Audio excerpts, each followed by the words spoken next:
Всем привет, меня зовут Александр, канал The Bell of House. Сегодня прикупил себе фильтр, такой кувшин-фильтр, самый простой фильтр для очистки воды и несколько картриджей для него. В магазине, интернет-магазине Беларуси называется Socket Buy. Обошлось мне все вот это дело за 60 рублей 48 копеек. В пересчете в долларах это 25 долларов. Вот такой вот кувшин-фильтр от производителя Aquaphor, модель Provence. Картриджи здесь А5. А5 здесь стоит, и я еще купил 4 штуки. Ну, чтобы, как говорится, 2 раза не ездить. Это кувшин классической формы на 4,2 литра. Заявлено, что он изготовлен из материала нового поколения и обладает исключительной прочностью и стойкостью к ударам. Всего представлено 4 цвета, у меня черный. Изготовлен 30 марта 2020 года. Есть у него счетчик как бы открывания крышки или расхода картриджа. Да, комплект вот пустой такой. Отдельно упакована крышка, и на крышке как раз есть вот этот счетчик расхода. От 0 до 100% через каждые 20 метка и стрелочный индикатор. Он уже комплектуется таким фильтром Aquaphor A5, обогащает воду магнием. А рекомендовано для приготовления детского питания. Вот так вот. Это российский производитель, выгодная покупка, сменный модуль в подарок. Усилен бактерицидной добавкой, фильтрует 350 литров каждый, удаляет хлор, свинец, медь, кадмий, фенол, пестициды, нефтепродукты и хлорорганику. Антиаллергенный фильтр обогащает воду магнием. Так, есть еще вот такая вот емкость и кувшин. Да, здоровый такой кувшинчик, пластиковая ручка с черной вставочкой сверху. Дно такое рифленое сделано. Кстати, от интернет-магазина есть гарантийный талончик. Все как полагается, чек. Есть емкость, в которой мы набираем воду. Надо ее, конечно, предварительно промыть. Сюда устанавливается картридж. Достаточно так плотно. Вот таким образом. Носик здесь открытый, здесь плотно. И затем крышка. На носике у нас лючок открывается. Крышка защелкивается, да. И вот таким вот образом набирается вода. Тоже есть свой люк. И предварительно устанавливаем мы на 100%. Да, здесь 4 таких же картриджа, все они запакованные, абсолютно идентичные.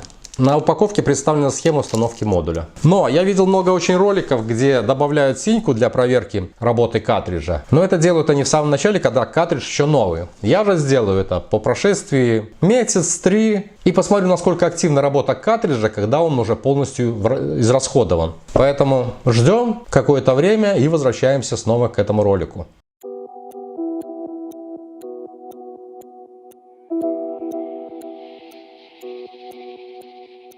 Итак, стрелка счетчика расхода картриджа приближается к красному сектору. Прошло уже более 5 месяцев, начинал снимать в июле, уже середина декабря, за окном снег. Я уже 2 раза постригся и переболел коронавирусом, не попав в статистику Минздрава. И пора как бы менять картридж. В инструкции заложено, что картридж должен заменяться через 3 месяца. Но поскольку я заправляю водой, наверное, раз в 2 суток, поэтому у меня такой вот 5 месяцев получилось, даже более 5 месяцев. И пришло время поменять. Ну и как я обещал уже в первой части этого видеоролика, я хочу протестировать этот картридж на грязную воду. Но я не буду подкрашивать воду какой-то синькой, как делают многие обзорщики данных кувшинов и картриджей. А вспомнил такую ситуацию, что иногда, даже не иногда, в новостройках, наверное, часто отключают воду. Но вода есть всегда в одном месте. Правда, она не всегда такая чистая. Поэтому я вооружаюсь пивным бокалом и направляюсь в эту комнату.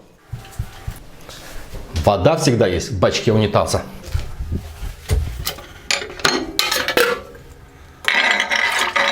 Итак, имеем вот такую слегка ржавую воду, заливаю в кувшин и наблюдаем, что получим на выходе.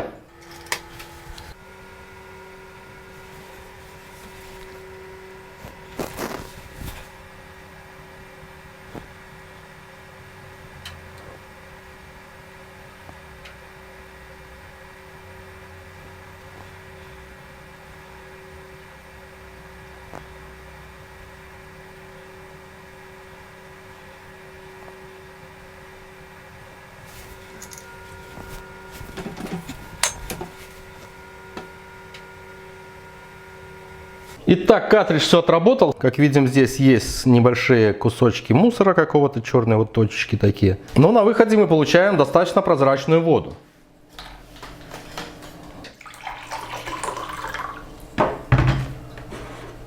Но чтобы ролик был уже такой полный и отпали все вопросы, я извлеку этот картридж. В принципе, пришло время его менять. Разрежу его корпус и посмотрю, как он работает или из чего он состоит. Распилил я корпус картриджа, пока донес, правда, вот верхняя часть у меня вывалилась. Ну, как видим, здесь вот такие соты. После сеточки здесь сеточка, потом такие соты. И здесь скрепленные гранулы черного-белого цветов. И еще какие-то, короче, какой-то сплошной мусор. Но за счет того, что они вот так вот плотно скреплены, грязная вода легко не проникает на эту сетку, вот, окончательный фильтр, это сеточка, а очень долго проходит через этот вот картридж. То есть, видите, они плотно сцепленные такие гранулы. Мелкие-мелкие гранулы, как песок. Вот так устроен картридж. И еще отмечу такой момент, что именно с картриджем фильтром А5 меньше образуется накипи. То есть фильтр как бы, наверное, смещает воду. Она образуется, но не так интенсивно. То есть реже приходится мыть чайник. Вот в принципе здесь есть какой-то осадок, но он не такой густой, более жиденький такой, как гель. То есть он легче поддается чистке и не так часто появляется.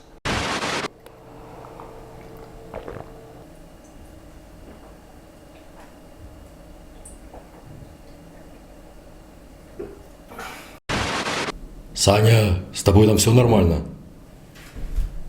Да, скажи им, что пить воду можно.